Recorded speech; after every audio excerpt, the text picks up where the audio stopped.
اوسع عربيه في الفئه بتاعتها، واسرع عربيه في الفئه بتاعتها، وغالبا اكتر عربيه توفيرا للبنزين في الفئه بتاعتها. ولكن رغم كل ده مش اغلى عربيه في الفئه بتاعتها. بايك بيجي 30 دي النسخه الهايبرد، بتيجي بثلاث مواتير، 2 كهرباء وواحد بنزين، لو جمعناهم على بعض هيطلعوا لنا 400 حصان وحوالي 600 طور، وكمان هي اول ويل درايف. الارقام ممكن تبقى مبالغ فيها سنه، بس هي بالتاكيد عربيه سريعه.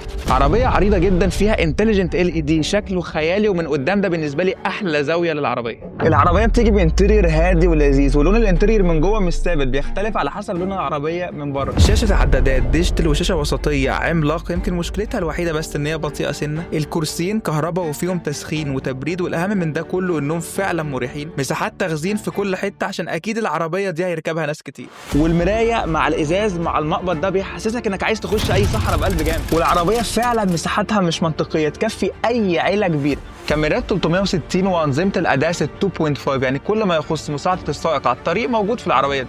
الحته دي شكلها حلو جدا، وعندك 5 مودز ممكن تتحكم فيهم من البقره دي. ده غير ان مساحات الرؤيه اصلا كبيره جدا، فمش هتحتاج لكل الكلام ده. الشنطه كهرباء وبرده كبيره جدا، العربيه دي كانت تنفع تبقى 7 سيتس مرتاح، ده غير ان هي بتيجي بترابيزه لزوم الكامبينج والقعده الحلوه. فمن غير ما اطول عليك قول طول يا ابو الصفاصيف، العربيه بتيجي بثلاث فئات. النسخه البنزين سعرها 1,575,000، النسخه الهايبرد اللي معانا 1,675,000، والنسخه الثالثه هايبرد 1,745,000. اوف رود بتزيد بس مساحه تحميل فوق، وبتيجي بضمان 7 سنين او 200,000 كيلو.